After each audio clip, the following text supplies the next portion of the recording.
নমস্কার, আমি মিলন স্যার। পাল একাডেমি সেন্টারে তোমাদের সকলকে জানাই স্বাগত।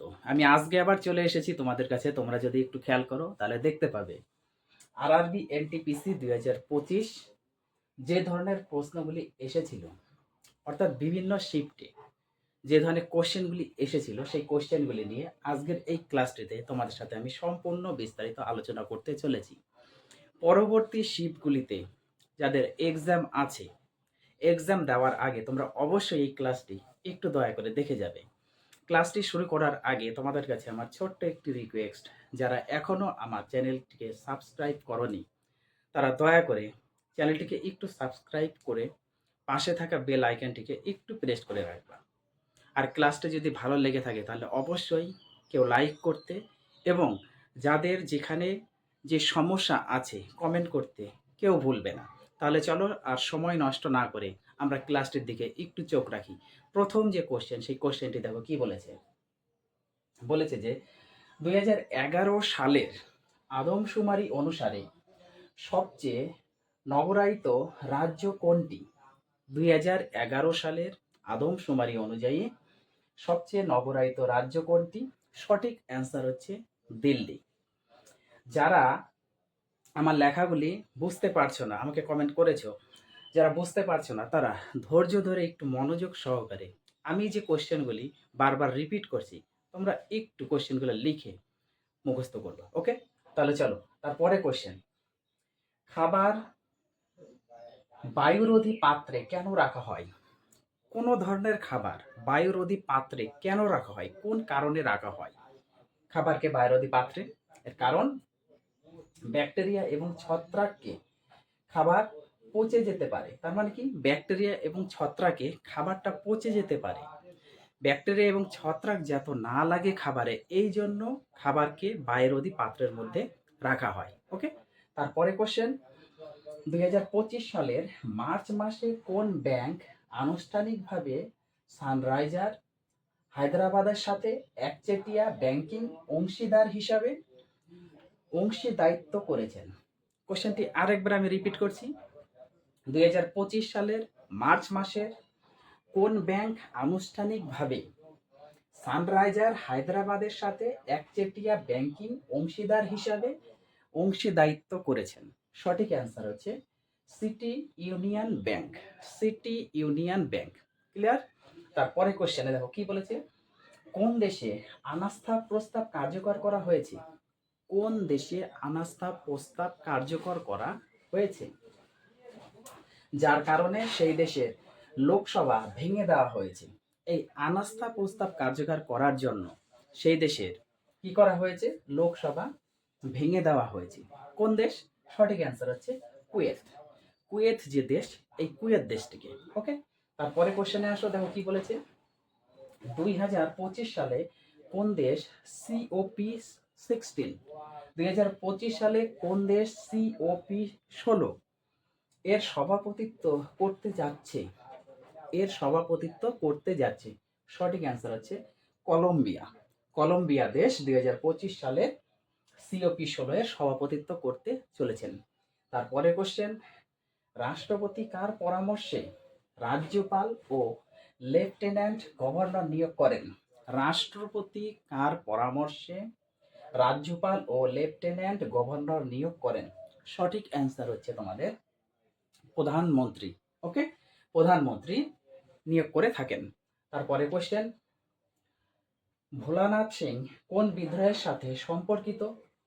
ভোলানাথ সিং কোন বিদ্রোহের সাথে সম্পর্কিত? সঠিক অ্যান্সার 1857 সালের চিতোহ। 1857 সালের চিতোহ, যেটা হচ্ছে স্বাধীনতার প্রথম যুদ্ধ।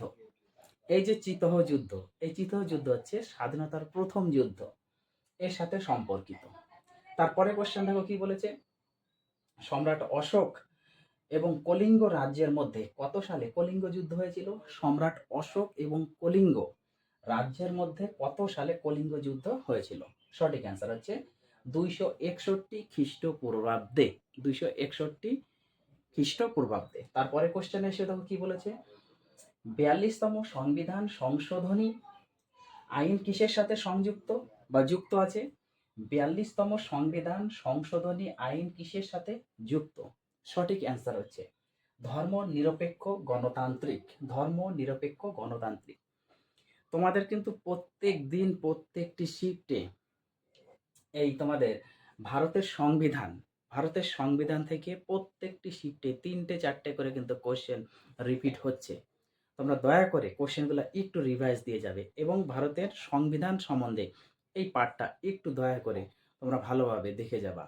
আরেকটি যেটা হচ্ছে তোমাদের কম্পিউটার, এই কম্পিউটার থেকে প্রত্যেক দিন প্রত্যেক শিফটে 4টে 5টা করে কোশ্চেন কিন্তু দিয়ে চলেছে। তোমরা এই কম্পিউটারের বেসিকগুলো একটু সুন্দরভাবে দেখে যাবে। তারপরে কোশ্চেন দেখো কি বলেছে, আলিপুর বোমা মামলায় কোন বিপ্লবী যুক্ত ছিল? আলিপুর যে বোমা মামলা, সেই বোমা মামলার সাথে কোন বিপ্লবী যুক্ত ছিলেন? সঠিক অ্যান্সার আছে বারীন্দ্র কুমার ঘোষ। বারীন্দ্র কুমার ঘোষ যুক্ত ছিলেন। ওকে, তারপরে কোশ্চেন দেখো কি বলেছে, কম্পিউটারে নতুন ফাইল খোলার জন্য কি ব্যবহার করা হয়? কম্পিউটারে নতুন ফাইল খোলার জন্য কি ব্যবহার করা হয়? সঠিক অ্যান্সার হচ্ছে Ctrl+N। Ctrl+N এটি দিয়ে হচ্ছে কম্পিউটারের নতুন ফাইল যে খোলা সেই হিসাবে এটা ব্যবহার করা হয়ে থাকে। তারপরে কোশ্চেন, মিস ইউনিভার্স ইন্ডিয়া 2025 খেতাব কে পেয়েছেন?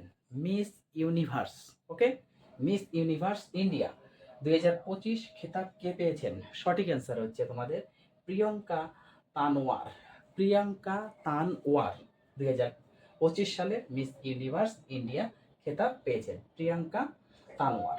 তারপরে কোশ্চেন দেখো কি বলেছে, জালিয়ানওয়ালাবাগ হত্যাকাণ্ডের সময় ভারতের ভাইসরয় কে ছিলেন? ভেরি ভেরি ইম্পর্টেন্ট হিস্ট্রি থেকে এই কোশ্চেনটি। জালিয়ানওয়ালাবাগ হত্যাকাণ্ডের সময় ভারতের ভাইসরয় কে ছিলেন? সঠিক অ্যান্সার হচ্ছে লর্ড চেমস্ফোর্ড। লর্ড চেমস্ফোর্ড ছিল হচ্ছে জালিয়ানওয়ালাবাগ হত্যাকাণ্ডের সময় ভারতের ভাইসরয়। তারপরে কোশ্চেন, রবার্ট ক্লাইভ কখন পলাশির যুদ্ধে অংশ নিয়েছিলেন? রবার্ট ক্লাইভ কখন পলাশির যুদ্ধে অংশ নিয়েছিলেন? সঠিক অ্যান্সার 1757 সালে, 1757, 1757 সালে অংশ নিয়েছিল। তারপরে কোশ্চেন, হর্ষবর্ধনের সময় কোন কোন চীনা পর্যটক ভারতের সফর করেছিলেন? হর্ষবর্ধনের সময় কোন চীনা পর্যটক ভারতের সফর করেছিলেন? সঠিক অ্যান্সার হচ্ছে হ্যাঁ জুয়ানজ্যাং। জুয়ানজ্যাং।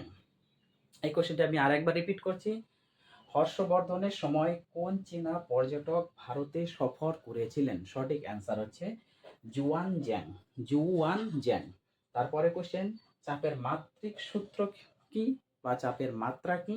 সঠিক অ্যান্সার এম এর পাওয়ার 1, এল এর পাওয়ার -1 এবং টি এর পাওয়ার -2, অর্থাৎ m1 l ইনভার্স t-2 চাপের মাত্রা বা চাপের মাত্রিক সূত্র।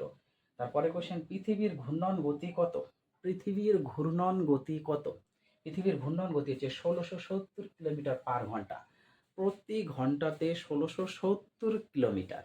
ওকে, তারপরের কোশ্চেন, মেনু দেখার জন্য সবচেয়ে সাধারণ শর্টকাট কি হলো? মেনু দেখার জন্য, মেনু দেখার জন্য সবচেয়ে সাধারণ শর্টকাট কি হলো? সেটি হচ্ছে Shift+10। Shift+10 যদি করা হয় কম্পিউটারে, তাহলে মেনুর যে সাধারণ শর্টকাট প্রসেস বা মেনু দেখার যে পদ্ধতি সেটা খুলে যাবে যখন আমরা Shift+10 ব্যবহার করব। তাহলে এই কোশ্চেনগুলি তোমরা একটু দয়া করে এক্সাম দেওয়ার আগে দেখে যাও, তোমরা অনেক উপকৃত হবে। আশা করি এখান থেকে কোনো ধরনের কোশ্চেন তোমরা রিপিট পাবে। আমি যে ধরনের কোশ্চেনগুলি আপলোড করছি তোমরা দয়া করে প্রত্যেক দিন কন্টিনিউ তোমরা একটু দেখতে থাকো। এখনো যাদের এক্সাম হয়নি তারা একটু কন্টিনিউ রানিংয়ে থাকো, তোমরা এখান থেকে কোশ্চেন রিপিট পাবে। তাহলে এই ক্লাসগুলি তোমরা একটু কমপ্লিট করো, আমি আবার আসবো পরবর্তী পার্ট নিয়ে। তাহলে আজকের মতো এখানেই শেষ করছি।